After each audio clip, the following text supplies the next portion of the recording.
એ ડિલિવરીની વેદના સહન નથી કરવી, પ્રસૂતિની વેદના સહન નથી કરવી, અને સંતાન જોઈ છે. આનો અર્થ થાય ધુંધરી એટલે બુદ્ધિ. આ આપણા બધાયની કથા છે, આપણા બધાયની ઈચ્છા છે, આપણા બધાયની પીડા છે. કઈ પીડા છે? કે બધાયને સુખી થવું છે ને મહેનત કોઈને કરવી નથી, બેઠા બેઠા સુખી થવું છે, કર્મ કર્યા વિના. આ આપણી સમસ્યા છે, આ સમાજની સમસ્યા છે. કર્મ નહીં, મહેનત નહીં, વેદના નહીં, પીડા નહીં, અને સુખ જોઈ છે, દીકરો જોઈ છે. કર્મ કર્યા વિના કે મહેનત કર્યા વિના કોઈને સુખ મળ્યું છે? વાવવા ગયા વિના, વાવા ન ગયા હોય લણવા જવાય?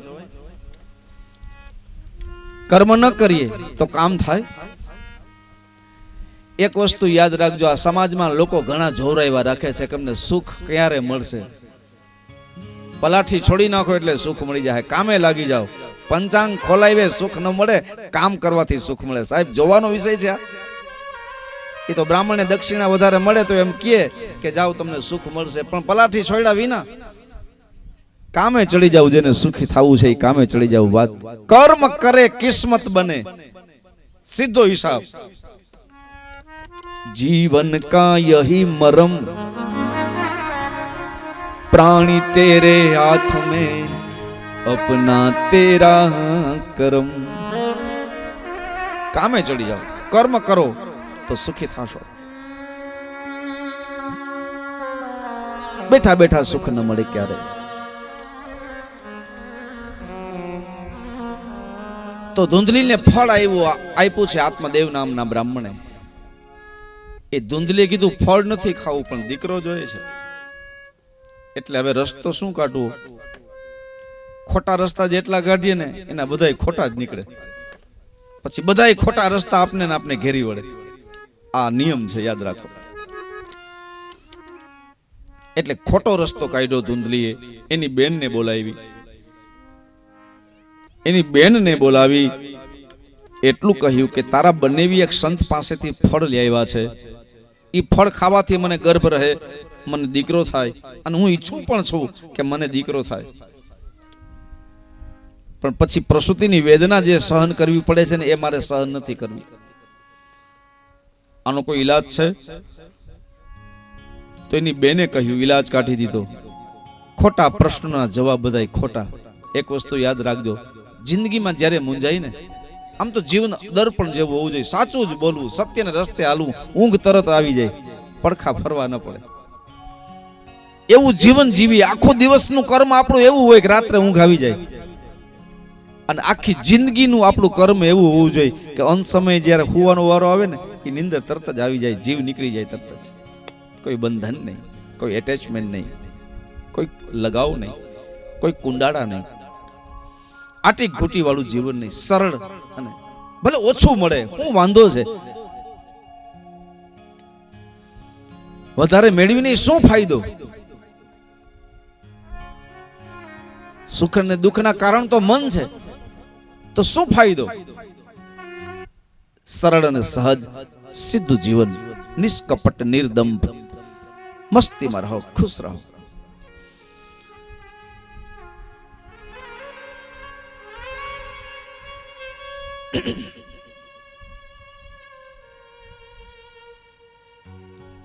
જેટલું સાચું બોલીએ ને એના જવાબ આપણે કઈ સલાહ લેવા જાય ને, આપણે સાચે સાચી રજૂઆત કરીએ ને તો જવાબ આપને જે મળે ને બધા સાચા જ મળે, પણ રજૂઆત જ ખોટી કરીએ ને તો એના ઉત્તર બધા ખોટા જ મળે. આ નિયમ છે,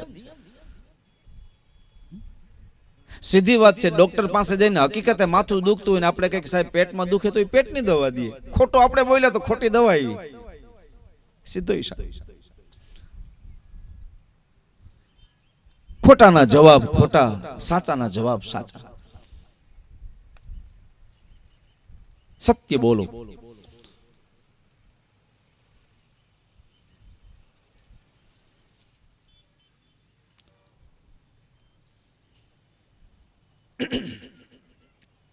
તો એને કહ્યું કે હું દીકરો મારે જોઈએ છે, પણ મારે વેદના સહન નથી કરવી. આનો રસ્તો તારી પાસે છે? બેનને કહ્યું, એટલે બેને કહ્યું મારી પાસે રસ્તો છે. કયો? હું ગર્ભવતી છું અને મારે પૈસાની જરૂર છે અને તારે સંતાનની જરૂર છે. મારે પૈસાની જરૂર, તારે પુત્રની જરૂર. બેયનું કામ થશે. તું મને પૈસા આપજે, હું તને પુત્ર આપીશ. હું ગર્ભવતી છું.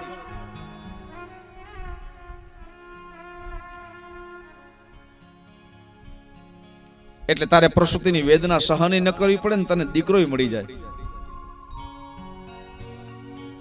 તો મોટી આ ધૂંધલી બેને કહ્યું કે તારો પતિ તને પૂછશે કે બાળકનો જન્મ થયો એ ક્યાં નાખ્યું, તો તું શું જવાબ આપીશ? આ બે બેનો ચર્ચા કરે છે.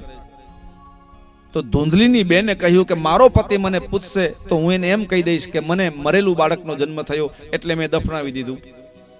તું મારી ચિંતા ન કર, તું તારું કામ કર. બંને બહેનોએ સોદો કર્યો.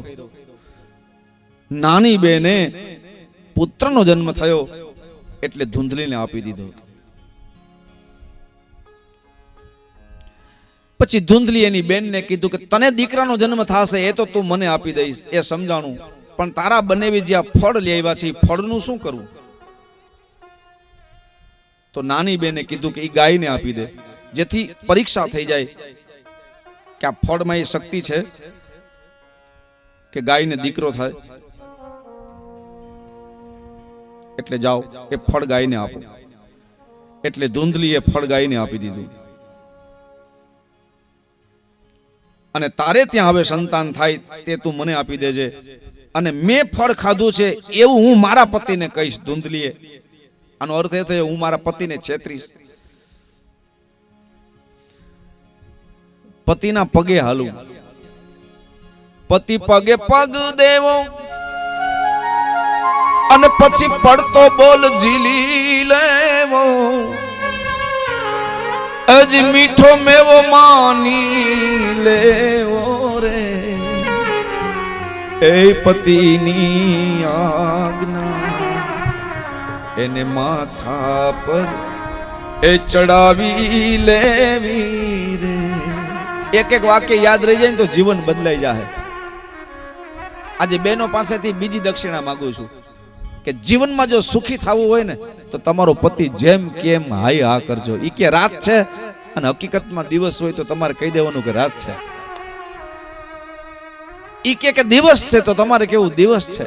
ઈ કે આમ કર તો આમ. ઈ કે ના તારે ડ્રેસ પહેરવાનો છે તમારે ડ્રેસ પહેરવો. ઈ કે નહીં સાડી પહેરી લે તો સાડી. આ હું વાત એટલું બધું એટલા માટે આ બધી કરું છું, કથાને વચમાં રાખીને આવી બધી વાતો એટલા માટે કરું છું કે 50 વર્ષની મારી ઉંમર થઈ, એમાં મેં 550 જેટલી ભાગવત દેશ વિદેશમાં કરી. અને મારી પાસે વિદેશમાં પણ એટલી ફરિયાદ આવી, આ દેશમાં પણ એટલી ફરિયાદ આવી. અને રાત્રે અમે બેઠા હોય ને ત્યાં મીટિંગ હોય, ત્યાં બહેનો ને ભાઈઓ બેસવા આવે અને એમ કહે કે અમારા છૂટાછેડા થવાના છે. એટલે હું એને પૂછું કારણ શું છે? તો બાપુ એને સમજાવો. એ કોઈ હિસાબે માને એમ નથી, મને છોડીને જતી રહે. એના માવતર આવે રડે, સમાજની સળગતી સમસ્યાઓ અને એટલા બધા પ્રશ્નો, નાની નાની વાતોમાં આખું ઘર બરબાદ થતું હોય. કોઈ ફરિયાદ નહીં, કોઈ વાંધો નથી, પણ તો શું કામ બે જુદા પડો છો? તો એમ કે મેં એમ કીધું કે તારા મારી સાથે પાર્ટીમાં આવવું હોય તો સાડી પહેરી લે. એને એમ કીધું કે ના હું ડ્રેસ પહેરીને જ આવીશ. એમાંથી વાંધો પડ્યો. આ કોઈ પ્રશ્ન છે? અને કેવો વાંધો પડ્યો કે ઘરવાળાએ કીધું કે તું સાડી નહીં પહેર, તો કે ના હું ડ્રેસ પહેરીને જ આવીશ. તો ઘરવાળાએ કીધું કે તો મારી ભેગી નહીં. ગાડીમાંથી ચાવી ખેંચી લીધી, ટીપોઈ ઉપર મૂકી દીધી, કાર્યક્રમ કેન્સલ. ઘરવાળી કીધું તો કાંઈ નહીં, તો મારે નથી જવું તો તારે નથી જવું, તુંય ઘરમાં બેસ. બસ ત્યાંથી અટકું હોત ને તો વાંધો નહીં, પછી બોલવાનું બંધ. ગેસ પેટાયો, ધાડ કુકર મૂક્યું, કારણ કે પાર્ટી કેન્સલ એટલે હવે રસોઈ ઘરે કરવાની. ડ્રેસ પહેર્યો તો ને પાછી સાડી પહેરી લીધી. તો ઘરવાળો બોલ્યો કે આ ઘરમાં પહેરી એમ નવી પહેરીને ભેગી આવી હોત તો બસ વાંધો પડ્યો. પત્ની ઉત્તર ના આપ્યો, ન પતિ બોલે ન પત્ની બોલે. અને પછી તો બે જીદે ભરાણા. પતિને એમ થયું કે હું તારો પતિ, હું તને પરણીને લઈ આવ્યો અને તું મારા સામે ન બોલ, મારા ઘરમાં રહીને. આટલો અહંકાર તને, તો હું તારો પતિ છે, તું ન બોલ તો હું શેનું બોલાવું? એટલે પતિએ બોલવાનું બંધ કર્યું, પત્નીએ બોલવાનું બંધ કર્યું.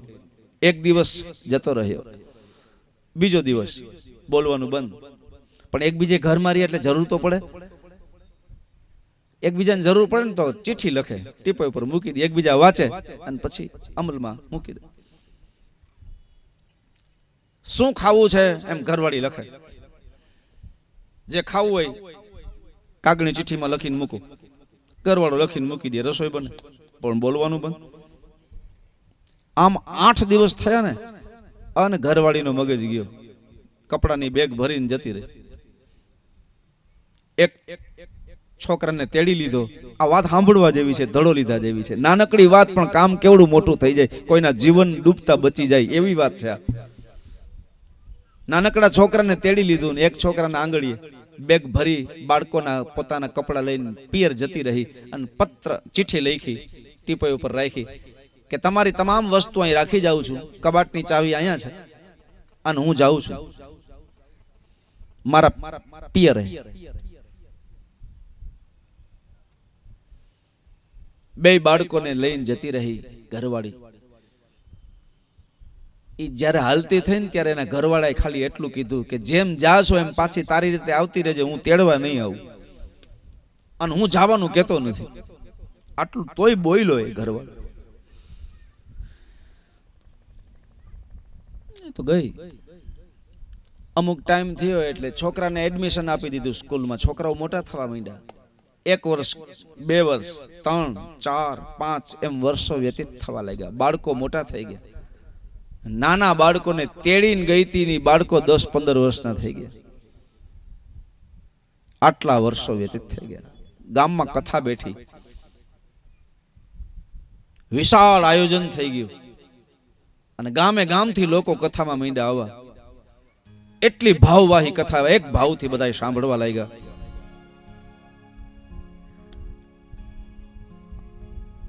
આવી જીવનમાં કઈ ઘટના બને ને, કઈ શ્વાસ લેવાનો ટાઈમ મળે તો સમજાય ને.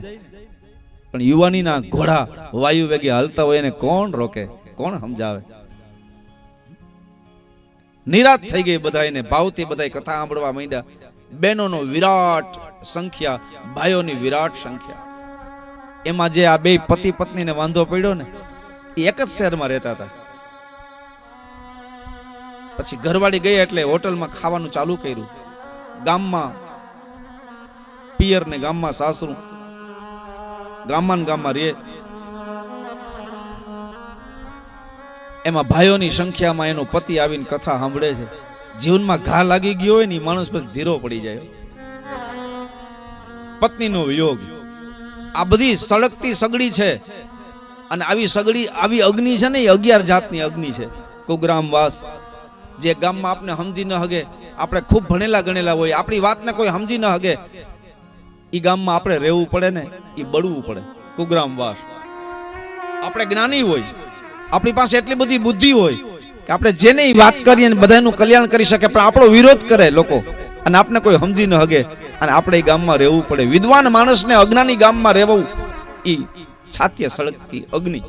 કુગ્રામ વાસ, કુલહીન સેવા. ઊંચા કુળનો માણસ હોય, નીચા કુળની સેવા કરવી પડે. કુલહીન સેવા. કુભોજનમ, તમે જમવા બેહો ત્યારે કોઈ દી ઠરો નહીં. કા ડબલ ચટણી નાખે ને કા હાવ મોરું કરે.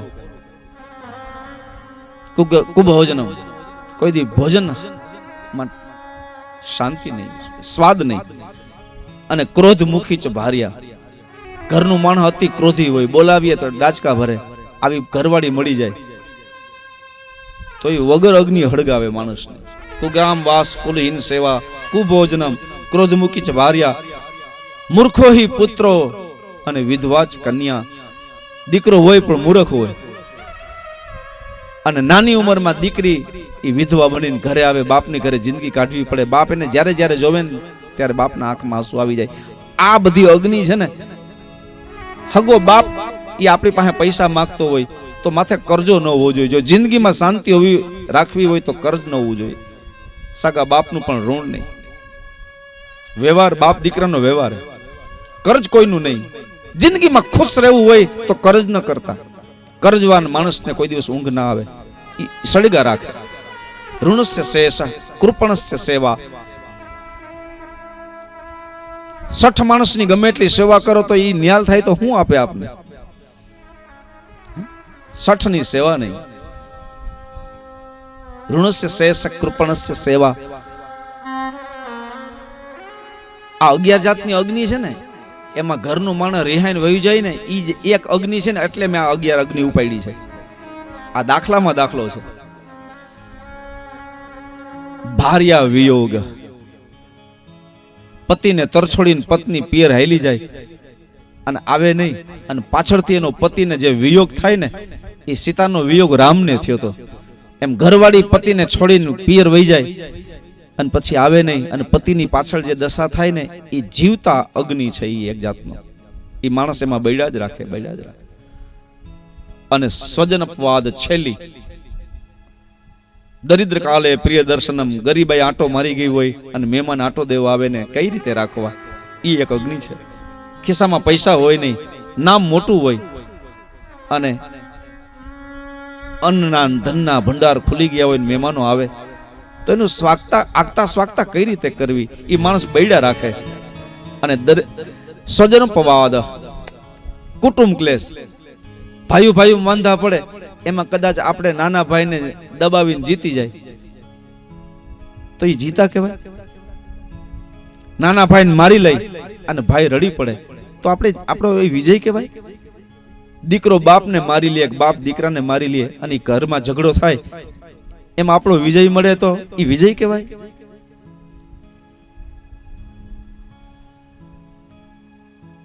કુટુંબને કાપીને ગાદી બેસીએ, એ લોહીથી ખરડાયેલી ગાદી મારે ન જોઈ. પાંડવોએ આવા શબ્દો બોલ્યા હતા.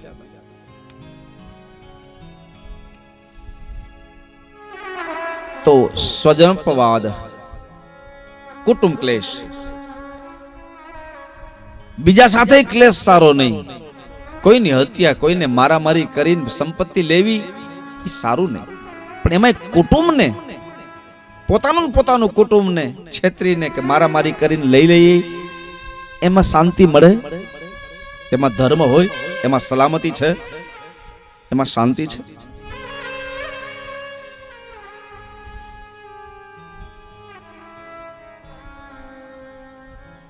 તો ભાર્યા વિયોગ, પત્નીનો વિયોગ. આ પતિ અને પત્નીને જેને વાંધો પડ્યો ને, એને પત્નીનો વિયોગ થયો. એની પત્ની જતી રહી. પત્નીને યાદ કરીને માણસ બળવા લાગ્યો, દુખી થયો. વર્ષોના વાણા વાઈ ગયા. ગામમાં કથા બેઠી. ભાઈઓના વિભાગમાં એનો પતિ આવીને બેઠો, અને બહેનોના વિભાગમાં આ પતિ પત્નીને વાંધો પડ્યો છે, એ સ્ત્રી બહેનોના વિભાગમાં બેઠી. પણ આટલા વર્ષ થયા ને ત્યાં બેયને સમજાઈ ગયું કે આ ભૂલ કરી છે, અને આની પાછળનું કારણ છે અહંકાર, અભિમાન. હું ઝૂકું નહીં, હું નમું નહીં. આ કથા તમને મને એ શીખાડે છે કે બધાને હાથ જોડતા થઈ જાય. અને જે આ થઈ ગયા ને, માથું નમાવતા થઈ ગયા ને, હાથ જોડતા થઈ ગયા, એ લોકો બધાથી આગળ નીકળી ગયા સાહેબ. એ જીતી ગયા. એક વસ્તુ યાદ રાખજો, તલવારની ધારથી જગતને ન જીતી શકાય. આખા જગતને તમારે જીતવું હોય તો બંદૂકના નાળવે જગતને ન જીતી શકાય. કોઈ માણસની છાતી ઉપર તમે બંદૂક રાખો ને મને પગે લાગ, તો એ બંદૂકના ડરથી પગે લાગશે, પણ એનું શરીર ઝૂક્યું હશે, એનું મન નહીં ઝૂક્યું હોય. એ તો બંદૂકના નાળવે તમે એને પગે લગાડ્યો. પણ જો તમારા સામે પગે લાગડવા હોય ને બધાને, તો તમે જ્ઞાનના ધારથી બધાને જગતને નમાવી શકો. તમે હાથ આમ કરો એટલે માણસ તમારા પગ પકડી લે. પ્રેમથી જગતને જીતી શકાય, વંદનથી જીતી શકાય. વંદન એ જ વશીકરણ છે. બાકી કોઈ વશીકરણના મંત્રો ક્યાં છે? વશીકરણ, વંદન એ જ વશીકરણ છે. વંદનથી આખા જગતને ઝુકાડી શકાય, નમાવી શકાય. જગતને પ્રેમથી જીતી શકાય, તલવારની ધારથી નહીં.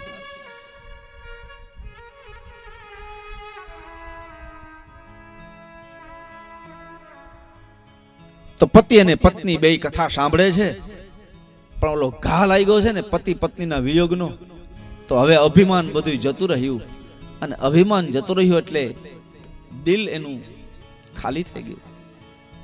અભિમાનનો રાક્ષસ સિંહાસન ઉપરથી ઉઠીને જતો રહ્યો, અને દ્વારિકાધીશે હૃદયના સિંહાસન ઉપર બેસી ગયા. શાંતિ મળી, વાતને સમજાણી. અને પૂર્ણાહુતિનો દિવસ ની ચર્ચા આગલે દિવસે થઈ કે કાલે કથાની પૂર્ણાહુતિ છે. વક્તા જે વાંચવા આવ્યા હતા એ વક્તાએ કીધું કાલે કથાની પૂર્ણાહુતિ છે, અને તમે તમામ ભાઈઓ બહેનો આ આખા ગામે કથા બેસાડી છે, આખા શહેરના માણસોએ ભેગા થઈને કથા બેસાડી છે, એટલે બધાય પતિ પત્ની છેડાછેડી બાંધીને આવજો. કાલે છેડાછેડી લઈને આવજો. એક ઘરેથી આરતી તૈયાર કરી આવજો, અને બધાય ઊભા ઊભા સમૂહમાં આરતી ઉતારજો. કથા મેં બેસાડી છે એવો ભાવ રાખી બધાય આરતી ઉતારવાની છે. આ બહેનોના વિભાગમાં પેલી સ્ત્રીએ સાંભળ્યું, ભાઈઓના વિભાગમાં પેલા પતિએ સાંભળ્યું અને રડી પડ્યા. પતિને ખબર નથી કે એની પત્ની સાંભળવા આવે છે, પત્નીને ખબર નથી એનો પતિ કથા સાંભળવા આવે છે. આમનમ 7 દિવસ પૂરા થઈ ગયા. ઘટના એવી બની કે બેયને વિચાર આવ્યો કે કદાચ મારો પતિ આમાં કથા 7 દિવસ સુધી સાંભળી હોત તો મને જે લાભ મળ્યો એ નહીં મળત, અને આ જો કથા એને સાંભળી હોત તો અમારું સમાધાન ચોક્કસ થઈ જાત, અને અમારી ભૂલ શું થઈ છે એ પણ સમજાઈ જાત. પતિને એવો જ વિચાર આવ્યો કે શાયદ આ કથા મારી પત્ની સાંભળી હોત તો અમારી જે ભૂલ થઈ છે એ ચોક્કસ એને સમજાત.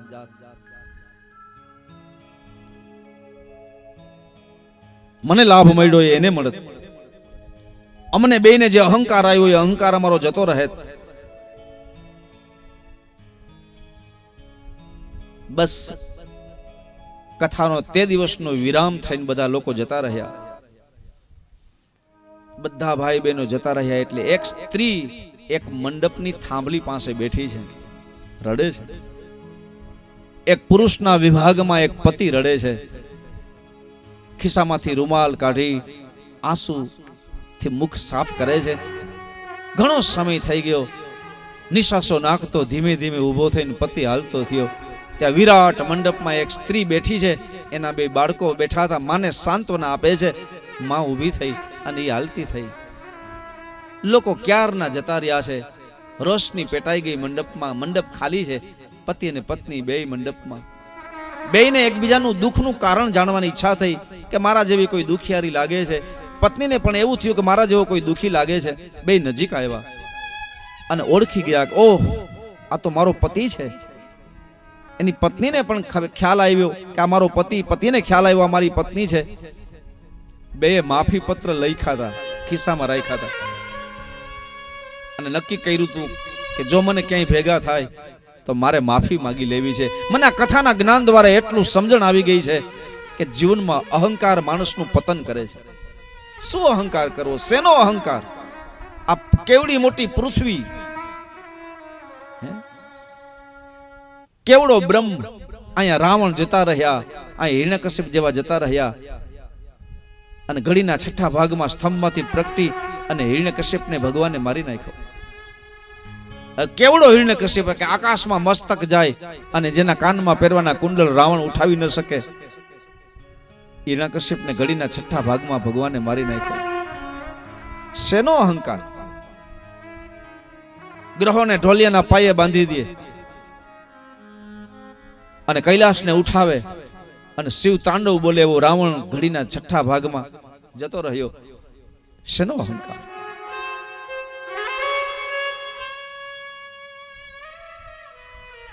આવડું વિરાટ બ્રહ્માંડ, અને વિરાટ બ્રહ્માંડમાં એશિયા નામનો એક પૃથ્વી નામનો ટુકડો, ગ્રહ તલ જેવડો, કાળા તલ જેવો,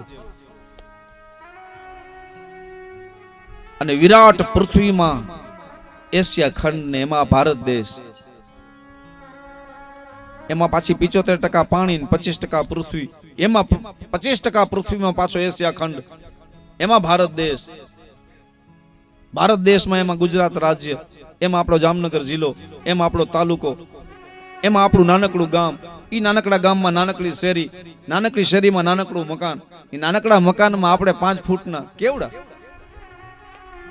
આમાં કઈ પત્તો ખાય એમ નથી. અભિમાન શેનું? સમજાઈ ગયું? અને માફી પત્ર પતિએ પણ લખ્યો. કથા સાંભળ્યા પછી એનો અહંકાર બધું જતું રહ્યું અને માફી પત્ર લખ્યો. મારી પત્ની કથામાં ક્યાંય ભેગી થાય તો મારે એને આપવો છે, એટલે બે ખિસ્સામાંથી પત્ર કાઢ્યો. પત્નીએ પણ માફી પત્ર લખી રાખ્યું છે. આપને જેવો વિચાર આવે ને એવો જ આપણા આપ્તજનોને વિચાર આવે. એક વસ્તુ યાદ રાખજો, નફરત તમે જાળવાને કરશો તો જાડવું કરમાઈ જશે, જાડવાને પ્રેમ કરશો તો જાડવું લીલું ઘેવર બની જશે. એમ તમે જેને પ્રેમ કરો તો સમાજ તમને પ્રેમ કરશે, તમે જેને નફરત કરશો એ સામી વ્યક્તિ તમને નફરત કરશે. આ પ્રકૃતિનો અટલ સિદ્ધાંત છે. રિબાઉન્ડ થાય એ હકીકત છે. તમે કલ્પના કરજો ને પ્રેમ કરજો. તમે તમારા પરિવારને, નાતને, સગાને, સંબંધીઓને, આપણા ઘરનાઓને, મિત્રોને, જેને તમે પ્રેમ કરશો ને પછી તમારે બોલવું નહીં, એ તમારા સામે હસતો હસતો આવશે. અને તમે જેને નફરત કરશો તો એ માણસ હજી તમારી નજીક આવશે ને ત્યાં એનું મોઢું ઝાખું પડી જશે. કારણ કે એને રિબાઉન્ડ થાય છે તમારી નેગેટિવનું રિબાઉન્ડ. પોઝિટિવ અને નેગેટિવનું રિબાઉન્ડ થાય છે.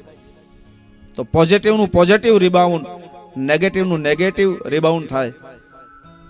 આ પ્રકૃતિનો અટલ સિદ્ધાંત છે. એટલે અંદર બધું પોઝિટિવ ભરવું જેથી પોઝિટિવ મળે. પોઝિટિવ જગતને આપો, રિબાઉન્ડ પોઝિટિવ થશે. તો સુતજી કહે છે, હે ઋષિવૃંદ,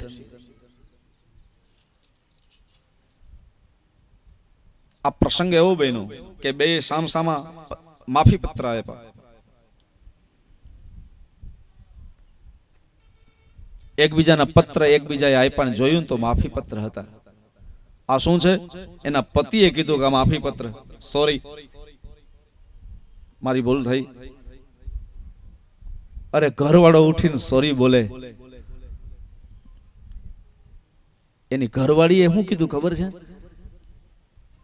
એ ગોઠણિયા ભર બેસી ગઈ એના પતિના પગ પકડીને ખૂબ ધ્રુસકે રડી, પગ પકડીને ખાલી એને સોરી કીધું. એમાં એટલો બધો આનો અહંકાર જતો રહ્યો કે એને પગ પકડીને ખૂબ રડીને ખૂબ માફી માંગી. મને માફ કરજો, હું માફ કરવાને લાયક નથી. તમે એક વખત સોરી કહો, હું તમને 100 વખત સોરી કહું. આ તાકાત છે નમવામાં. અહંકારથી નહીં, પ્રેમથી જગતને જીતી શકાય. પછી એને કહ્યું કે હવે હું મારી ઘરે, મારા પિતાને ઘરે નહીં જાઉં, તો હું સીધું અહીંથી જ તમારી ઘરે આવું છું. એ બે છોકરાઓને એના બાપે ગલે લગાવ્યો. ધડી પડી, ભાંગી ગઈ. પતિનો હાથ પકડી બે બાળકો એને સોંપી અને સીધી ગામમાં જ સાસરું હતું, પતિનું ઘર હતું. પતિને ઘરે જતી રહી. બે ઘરમાં આવ્યા, ખૂબ રેડા બંને, ખૂબ એકબીજાને આશ્વાસન આપ્યું. આપણી કથા સમજી લેજો, આપણા જીવનમાં આવી વાતો સાંભળીએ ને તો ક્યારેય આવી ઘટના ન બને, આવું તોફાન ક્યારેય ના આવે. નાની એવી ભૂલ માણસને ક્યાં લઈ જાય છે ને કેટલા વર્ષ બગાડી નાખ્યા. ખાલી સાડી નથી પહેરવી, ડ્રેસ નથી પહેરવો, સાડી પહેર, અને હું સાડી ન પહેરું, ડ્રેસ જ પહેરું, આવું તો ખાલી આવી નાની એવી વાતમાં કેટલા વર્ષનો વાંધો આવેલો. છોકરાઓ મોટા થઈ ગયા, જિંદગી બગાડી નાખી. અને આજ સમજાઈ ગયું આટલો અહંકાર, એના માટે આટલું જીવન. આ સત્સંગની વહેલા જરૂર હતી.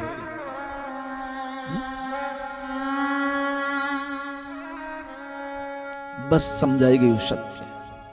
એકબીજાએ માફી માંગી, ખૂબ રડ્યા. બીજે દિવસે પૂર્ણાહુતિ હતી એટલે સોળે શણગાર સજી ઘરવાળો આનંદ બે બાળકોને લઈ કથાના મંડપમાં આવ્યા. ગામમાં બધાને ખબર હતી કે આ પતિ પત્નીને વાંધો પડ્યો તો આટલા વર્ષ આ પિયર બેઠી અને આ કથાના જ્ઞાન દ્વારા બેનું સમાધાન થઈ ગયું. એ બધાને ખબર પડી એટલે ગામના લોકોએ એ જોડીને આગળ રાખી અને છેડા છેડે એના ઉપર મૂકી અને પોથીમાં બધાથી પહેલા એને ઊભા રાખીને એને હાથેથી આરતી ઉતારવી અને ગામના બધાએ પાછળ આરતી ઉતારી. આ લક્ષ્મી નારાયણની જોડી એને ભેગી કરી દીધી. આ કથાના સત્સંગે કથા જોડવાનું કામ કરે છે. આજે કોર્ટની અંદર સમાધાન નહીં થાય, શક્ય નથી.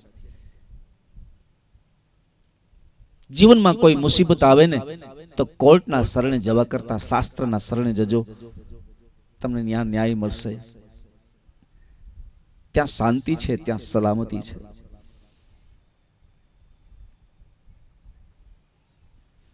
તો બધી વાતોને પૂરી કરી અને મૂળ કથાના પ્રસંગમાં આપણે જઈએ કે ધુંધલીનું જીવન એવું છે કુસંગથી ભરેલું. એને પોતાની બેનને કીધું કે તારો દીકરો તું મને આપજે, અને આ ફળ એના બેનના કહેવાથી ગાયને આપી દીધું. પછી પતિને છેતરો, પતિને એમ કહ્યું કે એ તમે સંત પાસેથી જે ફળ લઈ આવ્યા છો એ ફળ મેં ખાધું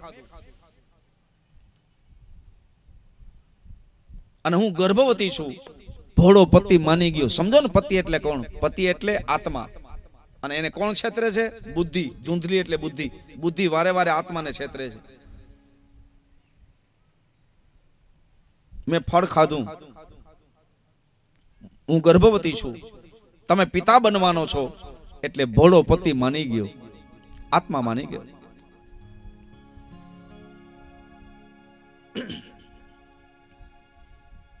એક દિવસ એની બેનને પુત્રનો જન્મ થયો. એ પુત્ર વસ્ત્રમાં લપેટીને એની બેન, મોટી બેનને દેવા આવી. છોકરો લઈ લીધો બેન પાસેથી, બેનને પૈસા આપ્યા, બેનને વિદાય આપી. સવાર થયું ત્યાં આત્મદેવ નામના બ્રાહ્મણને એમ કહ્યું કે તમે પિતા બન્યા છો, જય હો.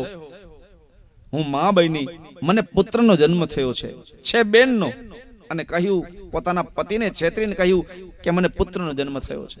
તો ભોળો આત્મદેવ નાચવા લાગ્યો. સ્વસ્તિ પુણ્ય વાચન બાળકનું કરાવ્યું. ધર્મના ભંડાર ખોલી નાખ્યા, દાનના ભંડારો ખોલી નાખ્યા. આત્મદેવ નામના બ્રાહ્મણે ખૂબ દાન કર્યું, મહોત્સવ કર્યો. સ્વસ્તિ પુણ્ય વાચન કરાવ્યું છે. બ્રાહ્મણોને બોલાવી જ્યોતિષ જોવડાયું. જય જયકાર થયો. આત્મદેવ નામના બ્રાહ્મણને સંતોષ થયો. પછી ગાયને દીકરાનો જન્મ થયો. નહોતો ત્યારે એકેય નહોતો, હવે ગાયને દીકરો થયો. ગાયને શું કામ દીકરો થયો? કે ઓલા સંતના ફળ ની પરીક્ષા કરવા માટે ધુંધલીએ ગાયને આ ફળ આપ્યું છે. ગાયને દીકરાનો જન્મ થયો. ગાયને વાછડો કે વાછડીનો જન્મ થાય, પણ મનુષ્યનો જન્મ થયો. આ સંતનું ફળ છે, જેના પેટમાં ઉછરીને મોટો થયો છે. એટલે ગાય જેવા એના કાન છે, એટલે એનું નામ રાખ્યું છે ગૌકર્ણ. ગાય જેવા કાન, ગૌકર્ણ. તો ગાયનો દીકરો હોવાથી ગૌકર્ણ. અને પહેલો ધુંધલીનો દીકરો નથી, ધુંધલીની બેનનો દીકરો છે. પણ સમાજની દ્રષ્ટિએ અને પતિની દ્રષ્ટિએ તો ધુંધલીનો દીકરો હવે બની ગયો. મારો દીકરો છે એમ કહ્યું, એટલે એનું નામ ધુંધુકારી રાખ્યું. ઈ જમાનામાં મા ઉપરથી દીકરાના નામ રહેતા. ધુંધલીનો એટલે ધુંધુકારી, ગાયનો એટલે ગૌકર્ણ. પણ એક વસ્તુ યાદ રાખજો, અહીંયા બરાબર બંધ બેસે છે આ ચોપાઈ. એકની માં તમોગુણી, એકની માં સત્વગુણી. હવે આ સંતાન જગતમાં કોઈ તમોગુણી હોય કે સત્વગુણી હોય, કોઈ સુરવીર હોય, કોઈ ભગત હોય, કોઈ વેપારી હોય, કોઈ જ્ઞાની હોય, કોઈ ધનાઢ્ય હોય, એની પાછળનું કારણ શું છે? એની પાછળનું શાસ્ત્ર એમ કહે કે એની પાછળનું કારણ માં છે.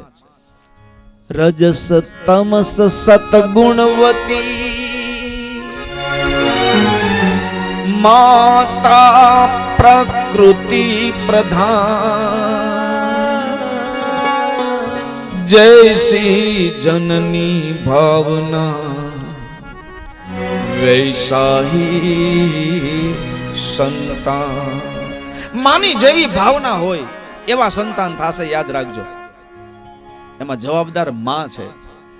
જૈસી જનની ભાવના વૈસાહી સંતાન. તમસ એટલે તમોગુણી, રજસ એટલે રજોગુણી. રજસ તમસ સતગુણવતી. માની પ્રકૃતિ કેવી છે? માં તમોગુણી છે, રજોગુણી છે કે સત્વગુણી છે? એવું સંતાન થશે. વૈસાહી સંતાન, એવા સંતાન. તો ગોકર્ણ હતો એ પંડિત બન્યો અને ધુંધુકારી પાપી રાક્ષસ બન્યો. ધુંધુકારીએ તોફાન ચાલુ કરી દીધા. મોટા બંને થયા, પણ એક પંડિત અને શાસ્ત્રનો જાણકાર જ્ઞાની થયો, સત્સંગી થયો, મહાપુરુષ થયો, અને એક પાપી થયો જેના પડછાયેથી લોકો ફફડે છે. બાળકોને ઉઠાવીને કૂવામાં ફેંકી દેવા, ક્યાંય આગ લગાડવી, મદિરા પીવી, ન પીવાનું પીવું. મદ શબ્દ ઉપરથી મદિરા પડ્યો છે. પીવાથી અહંકાર આવે, મદ એટલે અભિમાન. તો જે પીવાથી અભિમાન આવે અને જે પીવાથી ભાન ભૂલાઈ જાય કે આ પત્ની છે, આ સંતાન છે, આ માં છે, આ બાપ છે, આ કાકા છે, આ દાદા છે, જે પીવાથી ભાન ભૂલાય. મદ શબ્દ ઉપરથી મદિરા, મદિરા પીવાનું લાગ્યો, ન ખાવાનું ખાવા લાગ્યો, ન પીવાનું પીવા લાગ્યો. ન ખાવાનું ન ખાવું, ન પીવાનું ન પીવું. એટલા માટે કે પશુ જે છે એની જ્યારે કતલ થાય છે ત્યારે એમાંથી બ્લેક રાઉન્ડ નીકળે છે. શ્રાપના રાઉન્ડ નેગેટિવ. એની જ્યારે કતલના હત્યા થાય છે ત્યારે એમાંથી નેગેટિવ બહાર નીકળે. બ્લેક રાઉન્ડ, શ્રાપ, બદદુઆ, ચીચિયારી, હાય, ઈ એમાંથી બહાર નીકળે, ઈ એમાં ભળે, અને જે ખાનારને એ બધું નેગેટિવ મળે. એટલે એની બુદ્ધિ ભ્રમિત થાય, ઈ હિંસાચારી બને, એ હત્યારો બને. જીવનમાં ક્લેશ ને કંકાસ આવે, નેગેટિવ, તોફાન, નફરત, એવું એનું માનસ બને. પોઝિટિવ, ગાયને તમે સુંદર ઘાસ નાખો, કપાસિયા નાખો, અને પછી ગાય પ્રેમથી દૂધ આપે, ઈ પીઓ. ફળફળાદી ખાઓ, વૃક્ષોને વાવો, પ્રેમથી એમાં પાણી રેડો, ઈ પ્રેમથી તમને ફળ આપે, ઈ ખાઓ. એમાં બધી પોઝિટિવ છે. પોઝિટિવ રાઉન્ડ, આશીર્વાદ, શ્રાપ નહીં, પ્રેમ, નફરત નહીં, ધૃણા નહીં, સત્કાર. તો આવી બધી વસ્તુ ખાઓ. જેવું અન્ન એવું મન, અને જેવું પાણી એવી વાણી. જો પાણી બદલે છે એટલે નથી માણસ લવારા કરતો. શુદ્ધ પાણી પીઓ તો શુદ્ધ વાણી, પણ મદિરા પીવો એટલે નથી ગોટા વાળતો. જેવું પાણી એવી વાણી. તો ન ખાવાનું ન ખાવું, ન પીવાનું ન પીવું. એટલા માટે બીજું કોઈ કારણ નથી. એમાં ફાયદો છે. આ રીતે સત્સંગને લેવાનો. એ માણસ ખરાબ ને અડવું નહીં એવું નહીં, એને નુકસાન જાય. અને એને ખબર પડી જાય ઠીક આમાં આટલી નુકસાની છે ને આમાં લાભ છે, તો આપણે આ નુકસાનનો ધંધો બંધ કરીને લાભનો ધંધો ચાલુ કરીએ, એમાં શું વાંધો છે? એનું રહસ્ય આ છે. તો ધુંધુકારી ખોટી લાઈનમાં ગયો અને ગોકર્ણ સાચી લાઈનમાં ગયો. પંડિત બન્યો, જ્ઞાની બન્યો, વિદ્વાન બન્યો. પછી ધુંધુકારી મોટો થયો એટલે બધી ફરિયાદો થઈ, પાપ કરવા લાગ્યો. તો ફરિયાદ ગોકર્ણ આત્મદેવ નામના બ્રાહ્મણ પાસે પહોંચી. તમારા દીકરાએ આમ કર્યું, એની આ ફરિયાદ છે, આમ છે. એટલે પ્રતિષ્ઠિત આત્મદેવ નામનો બ્રાહ્મણ ભાંગી પડ્યો. સમાજમાં મોઢું કેમ બતાવું? દીકરાના જુલમથી બાપ કંટાળી ગયો, થાકી ગયો. એટલે ગોકર્ણ પાસે રડી પડ્યો. એક દીકરો જે ઘરમાં જ્ઞાની હતો ને પંડિત, એની પાસે બાપ રડી પડ્યો કે આ ધુંધુકારીના પાપથી હું ડરું છું, મને સમાજમાં નીચું જવાનું થાય છે, હું સમાજમાં ઊંચું ઉપાડીને હાલી શકતો નથી, હું શું કરું? આ દીકરાએ મને દુઃખ આપ્યું. ત્યારે સંતના શબ્દો યાદ આવ્યા કે જેને સંતાન છે એ દુઃખી છે, અને સંતાન નથી એ દુઃખી છે. સંતના શબ્દ યાદ આવ્યા કે એક વખત મારે સંતાન નહોતા અને હું આપઘાત કરતો હતો, ત્યારે સંતે મને કીધું હતું કે જેને છે એ દુઃખી છે, નથી એ દુઃખી છે. નથી એને અમારા માટે સંતાન નથી, અમે શું પાપ કર્યા એમાં એવું વિચારીને દુઃખી થાય. અને છે એના છોકરાઓ એટલા બધા તોફાની છે, માથાભારી છે, એ એવી રીતે દુઃખી કે આના કરતા તો ન હોય તો સારું. દુઃખી બે. આ સંતના શબ્દો એને યાદ આવ્યા અને રડી પડ્યો. ગોકર્ણને કહ્યું. ત્યારે ગોકર્ણ જ્ઞાની ને પંડિત, શાસ્ત્રનો જાણકાર છે. એ ગોકર્ણ એ બાપને શાંતિ મળે એટલા માટે ગોકર્ણે કહ્યું કે પિતાજી જપ લે હરિ કા નામ મનવા जप ले हरि का नाम जप ले हरि का इनके नाम से पिताजी छोड़ो બધું આયા કેની સમૃદ્ધિ કેની વાડી કેની ઘોડી કેના બાગ બગીચા કેના બંગલા કેનું પરિવાર કોણ બાપ ને કોણ દીકરો આ તો બધા ઋણાનું બંધનના ખેલ છે આ બધી ભ્રમણા છે તમે તમારું સુધારી લ્યો બાકી આમાંથી છૂટાય એમ નથી હા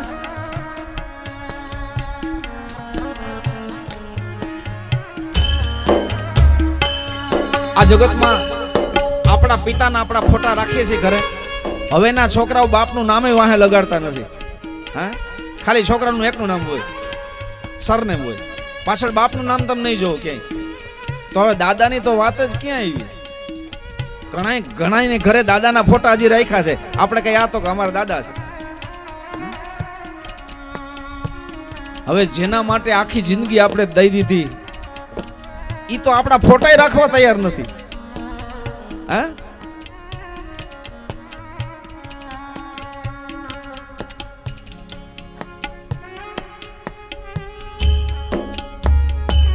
અને મૈરા પછી ફોટા ન રાખે એને તો વાંધોય નહીં પણ જીવતાય ભેગા નથી રાખતા હા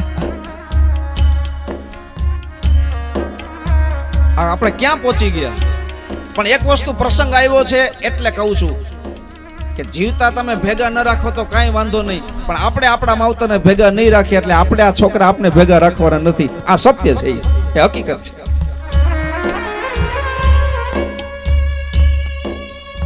એ તો જેવું વાવો એવું જ લણ હા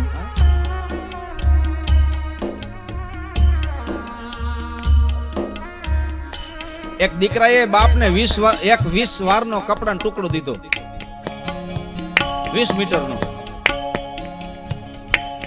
બાપે કીધું આને શું કરું તો કે આ પહેરીને જુનાગઢ ભેગો થઈ જાય મારા ભેગો નહીં વજ્રાઘાત થયો બાપને વીજળી પડી કારણ કે મજૂરી કરીને દીકરાને ભણાવ્યો ગણાવ્યો ને સુખી કર્યો મજૂરી કરી મહેનત કરી અને આ દીકરાએ ભગવા કપડાનું 20 મીટર કપડું લઈ આવ્યું કે આ પહેરીને જુનાગઢ ભેગો થઈ જાય મારા ભેગો નહીં ત્યારે બાપને વીજળી પડી ને એટલે 20 મીટરનો કપડું હતું ને એમાંથી 10 મીટર તોડી નાખ્યો એને 10 મીટર ખંભે લઈ લીધું અને હાલી નીકળો અને 10 મીટર છોકરાને દીધું લે છોકરાએ કીધું કે પિતાજી ઉભા રહ્યો આમાં હું સમજો નહીં તો કે હજી ન્યા સુધી સમય પહોંચ્યો છે કે તે મને 20 મીટરનો કટકો તો દીધો હવે પછી તારો છોકરો તને એટલું નહીં દે એટલે તને કામ લાગશે આ 10 મીટર હાચવજે ले हरि का नाम मनवा जप ले हरि का नाम તારું જીવન સુધારી લે ગોકળને કીધું બાપ તારું જીવન સુધારી લે બાકી તો આ દીકરો ને એનો દીકરો ને એનો દીકરો ને છોકરાઓ ઘરે મને એક પ્રસંગ બહુ ગમે અને તમને આનંદ આવશે આ બનેલી સત્ય ઘટના કહું દિલ્હીનો બાદશાહ એ દિલ્હીના બાદશાહને દીકરાએ પકડી લીધો અને ગાદી જટી લીધી અને બાપને જેલમાં નાખી દીધો બાપને સાંકળ બાંધી દીધી હાથમાં પગમાં બેડીઓ અને સત્તા ઉપર દિલ્હીનો એનો દીકરો બેઠો અને પછી બાપને કઈ જગ્યાએ બાંધ્યો કે તાજમહેલ જેને બનાવ્યો છે ને એની પત્નીને બહુ પ્રેમ કરતો હતો એ પ્રેમનું પ્રતીક છે આ તાજમહેલ એ તાજમહેલની સામે જેલ બનાવી કે તું મારી માને બહુ પ્રેમ કરતો હતો તો તે મારી માને પ્રેમની નિશાનીમાં તાજમહેલ બનાવી દીધો અને હું તને જેલ બનાવી દઉં દીકરાએ કીધું આ જેલમાં પડ્યો રે અને તાજમહેલ સામે જોઈને મારી માને યાદ કર બાપ પાસેથી ગાદી ઝટવી દિલ્હીની ગાદી ઉપર બેસી ગયો અને બાપને તાજમહેલ સામે ઝૂંપડી બનાવી જેલની અને ત્યાં કેદ કર્યો બેડીઓમાં બંધાઈ ગયો બાપ હજી તમે આગ્રામાં જાજો અમારી ગયા વર્ષે જ વનરાવન ને હરિદ્વારમાં કથા હતી અમે આગ્રામાં આ દ્રશ્ય જોયું અને મેં તો પૂછ્યું એને કે આમાં ઓલી જેલ ક્યાં છે તાજમહેલની સામે તાજમહેલની સામે દૂર જેલ છે.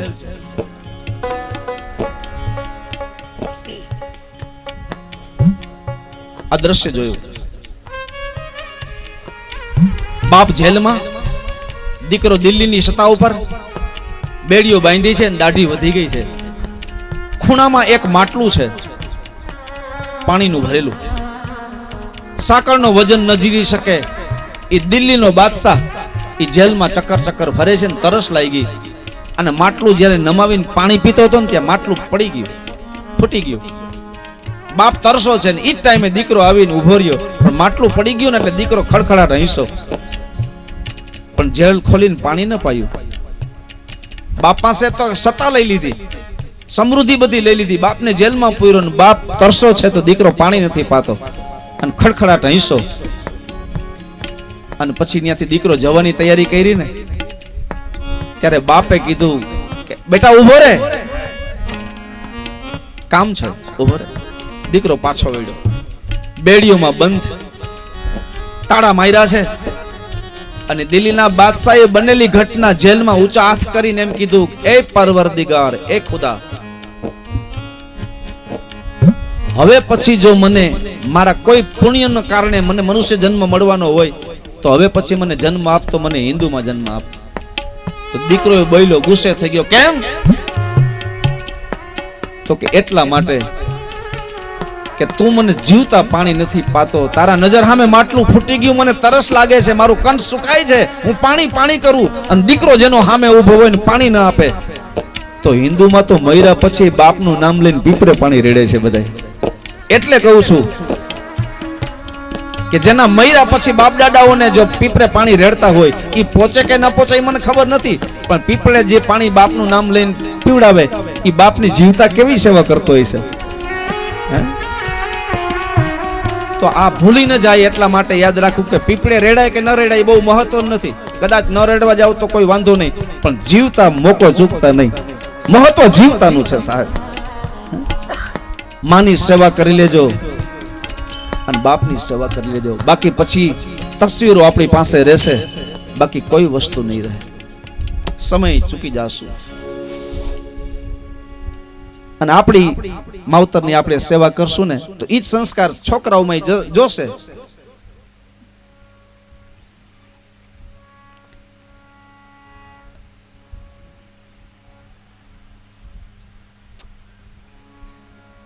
પોણા 12 વાગ્યા છે ને, 11:30 છે ને. પટેલ લોકોનું ગામ હોય ને પછી ત્યાં કથાનું આયોજન થાય ને એટલે એમાં ટાઈમમાં પ્રોપર બહુ રહેવું પડે. 9 વાગે કથા ચાલુ જ, 12 વાગે એટલે બંધ, 3 વાગે ચાલુ ને 6 વાગે બંધ. પણ બરાબર સારી બાબત છે.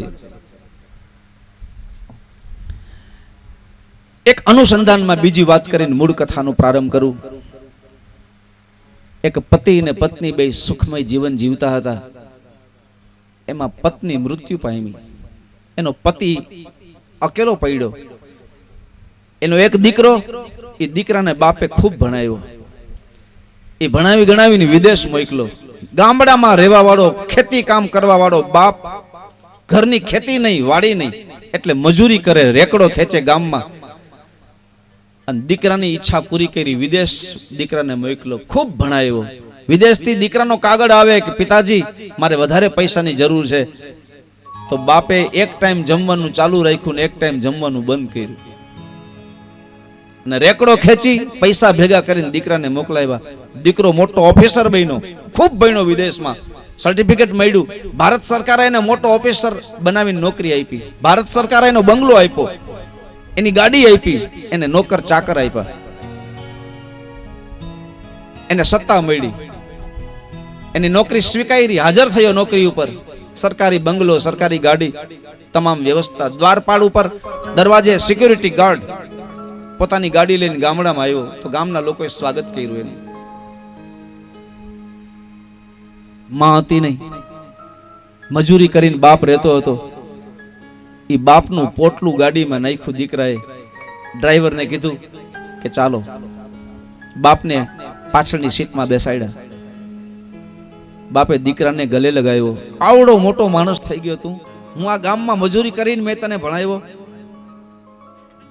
દીકરાએ શહેરમાં લઈ જઈ અને બંગલો બતાવ્યો કે આ સરકાર તરફથી બંગલો આપણો, હું જ્યાં સુધી નોકરી કરું ત્યાં સુધી આ બંગલો મને મળે, લાખો રૂપિયા મારો પગાર છે, દાસ દાસીઓ નોકર ચાકર મને મળે, આ મારી ઓફિસ છે. બાપને બધું બતાવ્યું. આનંદના આંસુ આવ્યા બાપને, ખૂબ ખુશી થયા. દીકરો વિદેશથી કન્યાને પરણે આવ્યો અને કીધું આ તમારી દીકરાની વહુ છે. બાપ જોઈને ખુશી થયો. બધું સારું, ખૂબ મહેનત કરી, ખૂબ મજૂરી કરી. હવે શાંતિ છે. મારે જે ઈચ્છા હતી મારી પૂરી થઈ ગઈ. આખી જિંદગીની મૂડી દીકરાને આપી દીધી.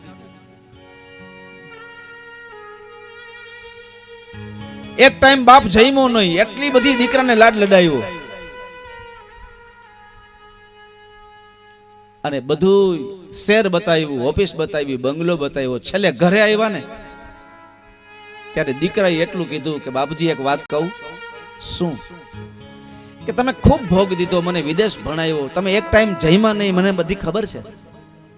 હવે બધું સારું થઈ ગયું, પણ બાપજી હું એટલો બધો મોટો માણસ છું,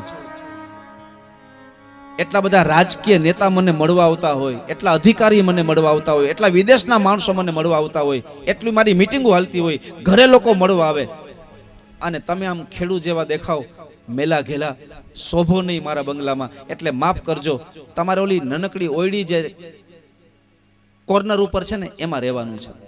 અને બાપજી એક વિનંતી તમને એ કરું છું કે કોઈ લોકો તમને પૂછે કે આ સાહેબ તમને શું થાય, ત્યારે તમારે એમ કહેવાનું છે કે હું એનો ચોકીદાર છું, હું એનો બાપ છું. આવું ન કહેતા, મારી આબરૂને, મારી પ્રતિષ્ઠાને ધક્કો લાગે. આમ સાહેબે કીધું ને ત્યારે બાપને આઘાત લાગ્યો. ઓહો, કોઈ વાંધો નહીં, આંખના આંસુ. એ બોર્ડર ઉપર એક ઓયડી હતી લાકડાની, એમાં બાપ રહ્યો. અને બાપે એમ કીધું કે મારે ચા પીવી હોય, જમવું હોય તો શું કરવું, વ્યવસ્થા ક્યાં છે? ત્યારે દીકરાએ કીધું કે હું આ દોરી ખેંચજો એટલે મારા બંગલામાં બેલ વાગશે, અને તમારી આ વહુ ચોકીદાર ને ચા આપશે, ચોકીદાર તમને ચા આપી દેશે, રસોઈ થઈ ગયા છે એટલે તમને જમવાનું મળી જશે, તમારે દોરી ખેંચવાની. બાપ દોરી ખેંચે છે, ચોકીદાર ચા આપે, જમવાનું આપે. બંગલામાં જવાની મનાઈ, દીકરાની વહુને બોલાવવાની મનાઈ, બંગલામાં જવાની મનાઈ, ચોકીદારની જેમ રહેવાનું. એમાં સાહેબને એક દીકરાનો જન્મ થયો, અને નિયમ એવો છે કે બાપ દીકરાને ઓછું ભળે પણ દાદા દીકરાને બહુ ભળે. એટલે છોકરો હાલતા રમતા રમતા દાદા પાસે વહી જાય, દાદાના ખોડામાં બેસે. કનૈયા જેવો દીકરો, સમજનો થયો, દાદા વિના એક મિનિટ ના હાલે, દાદાને ઘોડો બનાવે, દાદાનો ખોડો ખૂંદે, દાદા વિના એક મિનિટ રહી ન શકે, જીવી ન શકે. સ્કૂલે પણ દાદા કે તો જ જાય. આટલો બધો દાદાનો હેવાયો થઈ ગયો. એક વખત દીકરો દાદાનો હાથ પકડીને બંગલામાં લઈ જતો હતો, પણ દાદરા જ્યાં પહોંચ્યો ને ત્યાં દાદો ઉભો રહી ગયો. જવાની મનાઈ છે. આ વાતની પોતરાને ખબર પડી ગઈ કે મારા દાદા ઉપર આટલો અન્યાય. મારો બાપ મારા દાદાને બાપ ન કહે, પિતા ન કહે, એને ઘરમાં આવવાની મનાઈ. કોઈ સંબંધનું પૂછે તો ચોકીદારનું કહેવાનું, નોકરનું કહેવાનું.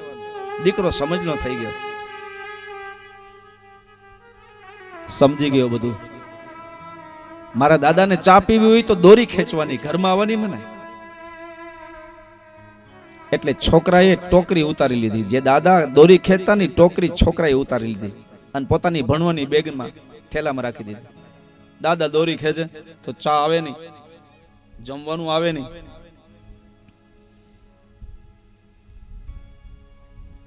બપોરનો સમય થયો, સાંજનો સમય થયો, ચા ના આવી, જમવાનું ના આવી. દાદા ગરમ થયા ને આવ્યા બંગલામાં, બે હાથ જોડીને ઉભા રહ્યા. સવારની ચા આવી નથી, નાસ્તો આવ્યો નથી, જમવાનું આવ્યું નથી. સાંજ પડી, સાંજનું જમવાનું ના આવ્યું, ના છૂટકે આવવું પડ્યું. તો સાહેબે કીધું દોરી ન ખેંચી? તો સવારનું ખેંચું છું, કોઈ આવતું નથી. ક્યાં ગયા બધા પટાવાળા, નોકર ચાકર ક્યાં ગયા? ઉપર જોયું તો ઘંટડી નથી. નોકર ચાકરે કહ્યું સાહેબ બેલ વાગી નથી એટલે અમે ગયા નથી. ક્યાં ગઈ ઘંટડી? ઘરવાળી કીધું મને ખબર નહીં. નોકર ચાકરે કીધું અમને ખબર નહીં.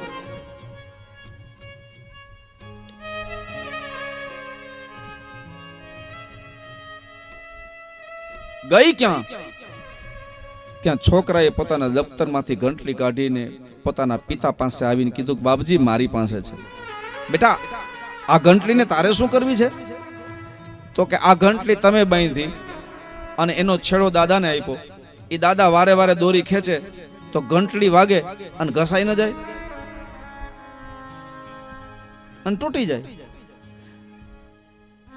તો બાપે કીધું કે ભલે ને ઘસાઈને તૂટી જતી કોઈ વાંધો નહીં. ત્યારે છોકરાએ કીધું પછી મારે તમને હું બંધાવું? તમે દાદાને બંધાવી તો મારે તમને હું બંધાવું? એટલે મેં હાચીને ઠેલામાં રાખી દીધી છે. એટલે બહુ સરસ કહ્યું.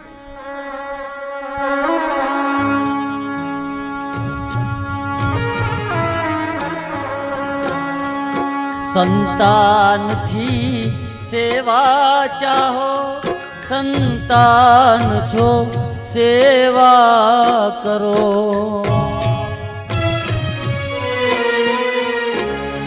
સંતાનથી સેવા ચાહો, સંતાન છો સેવા કરો.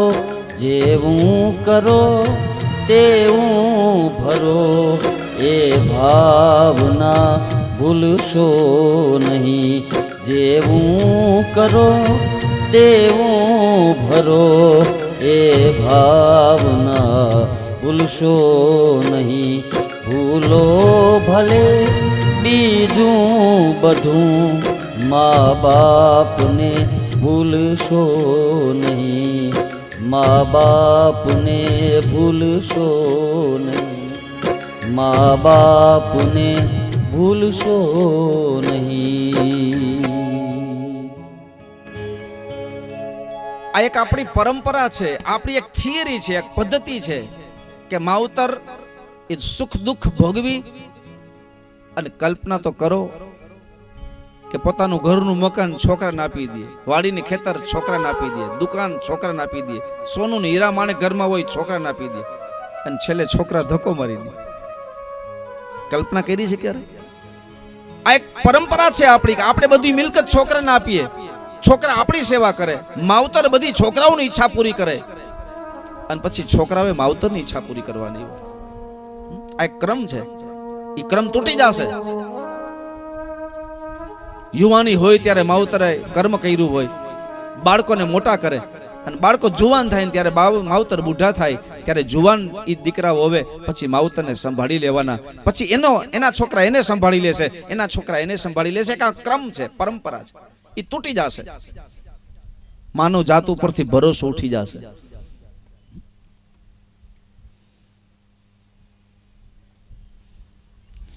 એક વાત મને બહુ સરસ યાદ આવે. હવે તો બધાને એક સંતાન હોય, દીકરો હોય કે દીકરી હોય, એક સંતાન બસ. હવે બે માંથી એક થઈ ગયું. પછી ગમે એટલો ભણેલો હોય, ડોક્ટર હોય, વકીલ હોય, એન્જિનિયર હોય, રાજકારણી હોય, દીકરો હોય કે દીકરી હોય, સંતાન એક જ. બધા સમજી ગયા હવે કે બહુ સંતાનમાં મજા નહીં, કારણ કે બધાને ભણાવવા, બધાને લાઇનસર કરવા, બધાની વ્યવસ્થા કરવી, બધાને મકાન બનાવી દેવા, બધાને પ્રોપર્ટી કરી દેવી, બેંક બેલેન્સ કરી દેવી અઘરું છે, ખૂબ જ અઘરું છે. એટલે એક બસ. પણ આગળના જમાનામાં તો માને 10 બાળકો હોય, 10 દીકરા, દીકરા કે દીકરી બધી થઈને 10 હોય, 10 સંતાન. કોઈને 8 હોય, કોઈને 10 હોય, કોઈને 12 હોય. પણ મને યાદ આવે છે કે એક માં 10 બાળકને જન્મ આપે, 10ને મોટા કરે, 10ને સ્તનપાન કરી અને મોટા કરે, મોઢામાંથી કોળિયા કાઢી અને છોકરાઓના મોઢામાં નાખીને મોટા કરે. માં ભીને સુવે અને છોકરાઓને સુકે સુવડાવે. કાઢી મુખેથી કોળિયા અને મોંમાં દઈ મોટા કર્યા. માના મોઢામાંથી ચાવેલા કોળિયા છોકરાઓના મોઢામાં નાખે ને તો માનું એઠું ન કહેવાય, તો કવિ એમ કે અમૃત કહેવાય. અમૃત દેનારા સામે ઝેર ઉછાળશો નહીં. માનો ચાવેલો કોળિયો એ તો અમૃત કહેવાય. એ 10 છોકરાને ઉછેરીને માં મોટા કરે, પછી 10 ભેગા થઈને એક માને ન હાચવી શકે. માં 10 ને જન્મ આપે, 10 ને મોટા કરે, 10 ને પરણાવી દે. આ 10 વીઘા તારું ખેતર, આ 10 વીઘા તારું ખેતર, આ 10 વીઘા તારું ખેતર, આ 10 વીઘા વાડી તારી, આ મકાન તારું, આ મકાન તારું, આ મકાન તારું. બધાને પૈસા આપે, આ 1 લાખ તારા, આ 1 લાખ તારા, આ 1 લાખ તારા, બધું આપી દે. પછી 10 થઈને એક માને ન હાચવી શકે, કે 10 થઈને એક બાપને ન હાચવી શકે. એ કરુણા છે. વીછી અને વિછણ એની કહાની એવી છે કે ગાયને વાછડો કે વાછડી જન્મે ને તો ગાયને ધાવે, સ્તનપાન કરે. માણસને બાળકનો જન્મ થાય ને માને, એટલે એ બાળક માને સ્તનપાન કરે. આ સૃષ્ટિનો નિયમ છે. પક્ષીમાં એવું છે, પક્ષીમાં સ્તનપાન નથી, એમાં ચણ છે. માં ચણી આવે, ચોખાના દાણા લઈને પછી પક્ષીના એના બચ્ચાના મુખમાં મૂકે. ત્યાં એવી વ્યવસ્થા છે. પણ બાળકને ઉછેરવાની કોઈને કોઈ વ્યવસ્થા છે, પણ એમાં વિછણ અપવાદ છે. વિછણને બચ્ચાનો જન્મ થાય એટલે વિછણ એની માં ચારો ચરવા ન જાય, એના મુખમાં ન મૂકે, એ સ્તનપાન પણ ન કરે. તો એને ઉછેરીને મોટા કેમ કરવા? તો કે 1 2 3 4 બચ્ચાનો જન્મ આપીને વિછણ એની માથે બેસી જાય અને નીચે બેઠા બેઠા બચ્ચા માના શરીરને ખાય. માનું આખું શરીર ખવાઈ જાય ત્યાં બચ્ચા ઉછરીને મોટા થઈ જાય. બચ્ચાને ઉછેરવા માટે માં પોતાના શરીરનો ભોગ આપી નાખે. ત્યારે એવું લાગે કે આ વિછણની કથા નથી, આ તો આપણી કથા છે. આપણી માં આપણા માટે કેટલું કેટલું કરે. માએ કેટલો કેટલો ઉપકાર કર્યો છે આપણી માથે, ખબર છે તમને?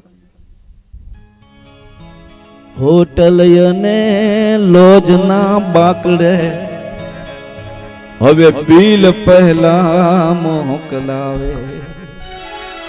હોટલમાં જમવા જાઓ ને લોજમાં જમવા જાઓ અને બાકડે તમે બેહો ને ત્યાં બિલ આવે. હોટલમાં ને લોજમાં જઈ પેલા બાકડે બિલ મોકલાવે.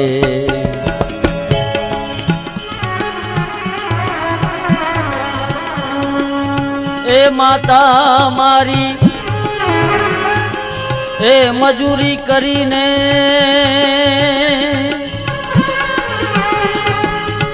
માતા મારી એ મજૂરી કરીને ખોળે બેહી ખવડાવે જગતમાં. જન્મ દેનારી રે મારી માને તોલે કોઈ ના આવે, તોલે કોઈ ના આવે. બીજા એ લુખા લાડ લડાવે જગતમાં. જન્મ દેનારી રે એ મારી માને તોલે કોઈ ના આવે. હોટલમાં ને લોજમાં જમવા જાય તો ત્યાં બિલ પેલા આવે, પણ મારી માં ખોડે બેહાડીને ખવડાવે ને કોઈ દી બિલ ન માગે. મારી માને તોલે કોઈ ના આવે, તોલે કોઈ ના આવે. બીજા લુખા લાડ લડાવે. દુનિયામાં બીજા બધાય છે ને લુખા લાડ લડાવે. અવની માં ઓર માન માતા રામ ને વન મોકલાવે. આયવની માયોર મન માતા એ જો રામ ને રાજ તજાવે. એ 5 વર્ષના બાળક ધ્રુવ ને 5 વર્ષના એ બાળક ધ્રુવ ને કડવા વેણ સંભળાવે જગતમાં. જન્મ દેનારી રે મારી માને તોલે કોઈ ન આવે. રામને વનવાસ શું કામ મળ્યો? કારણ કે એની સગીમાં થોડી હતી. સગીમાં દીકરાને વનવાસ ન મોકલે, એની ઓરમાન માં હતી. ઓરમાન માએ ઈ માં સગી નહોતી, ઓરમાન માં હતી. રામ ને રાજ છોડાવે.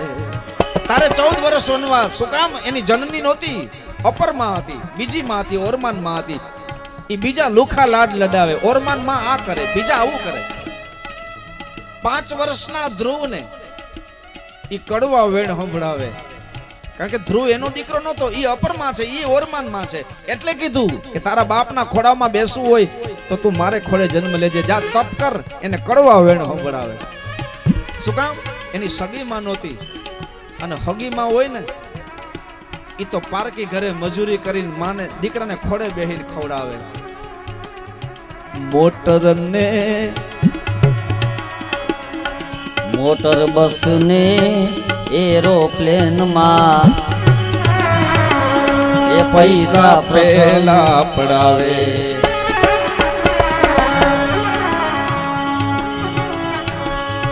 એ કેળમાં બેહાડી એ જી માતા મારી આખી દુનિયાની શેર કરાવે જગતમાં જન્મ દેનારી રે મારી માને તોલે કોઈ ન આવે. મોટર બસ ને પ્લેન માં તમે જાઓ તો પ્રથમ પૈસા પડાવે. તમારે ટિકિટ પહેલા લેવી પડે, પહેલા ટિકિટ લ્યો ને પછી બેસો મોટરમાં કે બસમાં કે પ્લેનમાં.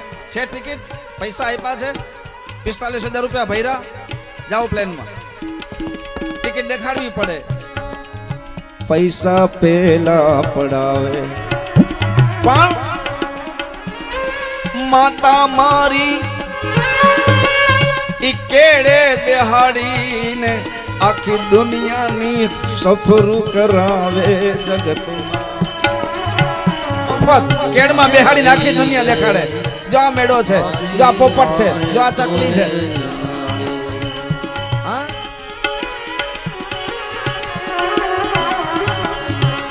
ગીતા ને રામાયણ ના પાઠ એ માં મને રોજ કરાવે. દીકરાને સંસ્કાર આપવા માટે માં વેલી ઉઠી જાય, છોકરાઓને હોવા દે, બધું કામ કરી લે, અને પછી ધીમેકથી ઉઠાડે, એને નવરાવે, બ્રશ કરાવે, નવડાવે, કપડા બદલાવી દે, અને પછી મંદિરમાં દીવો ને અગરબત્તી માં કરે. ગીતા ને રામાયણ ના પાઠ માં મને રોજ કરાવે.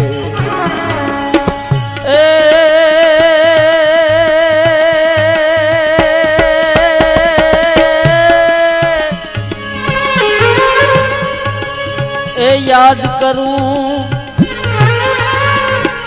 એ ઉપકાર મારી માના, એ યાદ કરું ઉપકાર મારી માના. મારી આંખે એ મારી આંખે આહુડા આવે જગતમાં જન્મ દેનારી રે રે રે રે મારી માને તોલે કોઈ ન આવે.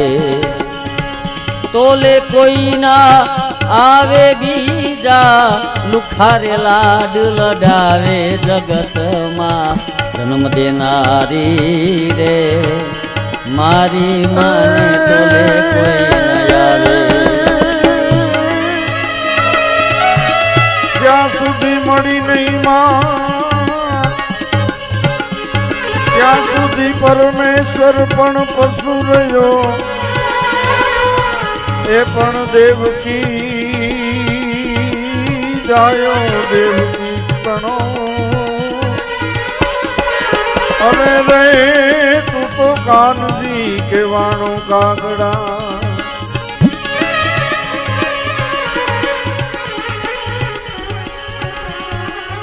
મોઢેથી માં કહું તો હાચઈ નાનપણ સાંભળે, પછી આ મોટપની મજા અમને કડવી લાગે કાગડા. માં એ માં છે, બાકી બધાય વગડાના વાહ. આ વસ્તુ યાદ રાખજો. આ એના માટે સત્સંગ છે, મોડું ન થઈ જાય અને ફરજ ન ચૂકી જાય. હા, ફરજ ન ચૂકી જાય. સત્સંગ અને બિન સત્સંગમાં ફરક એટલો પડે કે માવતર રોજ ઘરમાં આડા આવતા હોય, કદર ન થાય, પણ સત્સંગમાં બધી વાતો એની સાંભળી લઈને કે ઓહો આ રતન છે, એટલે ઘરે જઈને એના પગ પકડી લે. અમને ખબર નહોતી કે આ મહિમા છે આનો. એ સત્સંગ દ્વારા સમજાઈ જાય ને તોય હજી મોડું નથી થયું, પણ મયરા પછી સમજાઈ જાય ને ત્યારે બહુ મોડું થાય. પછી ખાલી હાથમાં ફોટા રહે, પછી માથે હાથ ફેરવનાર કોઈ નહીં. મોડું ન થઈ જાય ને સમય ચૂકી ન જાય. આ લાવો લીધા જેવો છે. માને ખૂબ પ્રેમ કરી લ્યો, બાપને ખૂબ પ્રેમ કરી લ્યો. જેની પાસે માવતર છે ને એ સંતાન ભાગ્યશાળી છે. સંપત્તિમાં વધઘટ થાય તો સ્વીકારી લેજો, પણ ભાઈઓને હાથ જોડીને કહેજો કે માવતર મારા ભાગમાં દેજો. એવો ભાઈ માવતર મને દેજો. જે દીકરાની સાથે માવતર છે એ દીકરો ભાગ્યશાળી છે. એક બે ભાઈઓને વાંધો પડ્યો ને તો મોટા ભાઈએ કીધું કે તારી પાસે શું છે? લોકો મને સેલ્યુટ મારે છે. હું મોટો માણસ છું, મારી પાસે સમૃદ્ધિ છે, સુવર્ણ છે, હીરા ને માણેક છે, બાગ બગીચા ને બંગલા છે, હું પ્લેનમાં ઉડું છું, હું નથી મારી પાસે. ત્યારે નાના ભાઈ છે ને એ જરાક પરિસ્થિતિ નબળી, નાનું એવું મકાન. એટલે નાના ભાઈએ ખાલી વિવેકથી હાથ જોડીને એટલું જ કીધું કે તમારી પાસે મોટા ભાઈ બધું છે, એટલે હું તને કહું છું તારી પાસે શું છે અને મારી પાસે આજ શું નથી. મારી સામે બગાડવામાં તને શું ફાયદો થયો? બગાડ્યું તું મોટા ભાઈ. શું આજ તારી પાસે છે? તને કોણ ઓળખે છે? અને આજ હું ક્યાં છું, તું ક્યાં છો? આજ મારી પાસે શું નથી? ત્યારે નાના ભાઈ એટલું કીધું કે તમારી પાસે માં નથી, માં મારી પાસે છે. ધક્કો લાગ્યો અને મોટો ભાઈ ધડ ગોઠણ ભર પડ્યો અને એને સમજાઈ ગયું કે ઓહો વાત સાચી છે, મારી પાસે દુનિયાની સમૃદ્ધિ છે પણ માં નથી, અને માં નથી તો આ સમૃદ્ધિની કોઈ વેલ્યુ નથી. છોકરાએ રમકડાનો ઘા કર્યો. શેઠે પૂછ્યું કેમ કેમ ફેંકી દીધું? આ રમકડા માટે તું કજિયો કરતો હતો? તો મારે રમકડું નથી જોતું, માં જોઈ છે. શેઠને સમજાઈ ગયું કે માં છે તો રમકડાની કિંમત છે, બાકી કોઈ રમકડાની કિંમત નથી. આપણી પાસે આ જે સમૃદ્ધિ છે ને એ બધા રમકડા છે, અને રમકડાની કિંમત ત્યારે છે જો માં છે તો, વરના કોઈ કિંમત નથી. તો વાદળા જેવી નહીં, નદીથી વિશાળ, વાદળાથી વિશાળ માં એટલે કોણ? તો કે માં એટલે સાક્ષાત ભગવાનનું રૂપ. પ્રભુના એ પ્રેમ તણી પૂતળી. માં વિશે બોલવાની મનાઈ છે. એક ધર્મ ને માં, એના વિશે પ્રવચન કરવાથી કદાચ ન્યાયની બદલીમાં એને અન્યાય થાય. એટલે માં એટલે ભગવાનનું બીજું રૂપ. પ્રભુના એ પ્રેમ તણી પૂતળી, જગથી જુદેરી એની જાત. એ જગની જાત નથી, જગથી જુદેરી જાત. માએ માં છે. એક બાજુ આખા દુનિયાની સમૃદ્ધિ ની, એક બાજુ માં. તો દુનિયાની સમૃદ્ધિ એની પાસે ટૂંકી પડે, ઈ માં છે. કેરીની સિઝન હોય ને અને 3 કેરી આવે અને ઘરમાં 4 વ્યક્તિ હોય, પતિ પત્ની દીકરો ને દીકરી, એ બધાને સુધારી દે. એક કેરી પતિને આપી દે, એક દીકરાને આપી દે ને એક દીકરીને આપી દે. રસોડામાં ઊભી ઊભી હસે ને જોવે. આ 3 ખાય અને પોતે રાજી થાય, ઈ માં. ઘરવાળો પછી ખાઈને પછી પૂછે કે લે 3 કેરી હતી તો તે ના ખાધી? તો કે મેં ખાધી ને, ક્યાં છે? એ કે તમે બધી ખાધી ને, એ ઓટકાર મને આવ્યો. બધાયથી વધારે ભાવતી હોય, બધાયથી વધારે ભાવતી હોય, અને 3 કેરી આવે અને વ્યક્તિ ઘરમાં 4 હોય, અને બધાયની પહેલા એમ બોલે ને કે મને કેરી ક્યાં ભાવે છે? ઈ માં બધાયથી પહેલા બોલે મને ક્યાં ભાવે છે? ઈ બીજાને સુધારીને આપી દે અને ઈ ખાઈને ઈ જોઈને રાજી થાય. આ માં છે. માં જમે, એનું લોહી બને, એનું દૂધ બને, બધા બાળકોને ઉછેરીને મોટા કરે, ઈ માં છે. એટલે એને ભગવાનનું રૂપ કીધું છે, માને ઈશ્વરનું રૂપ.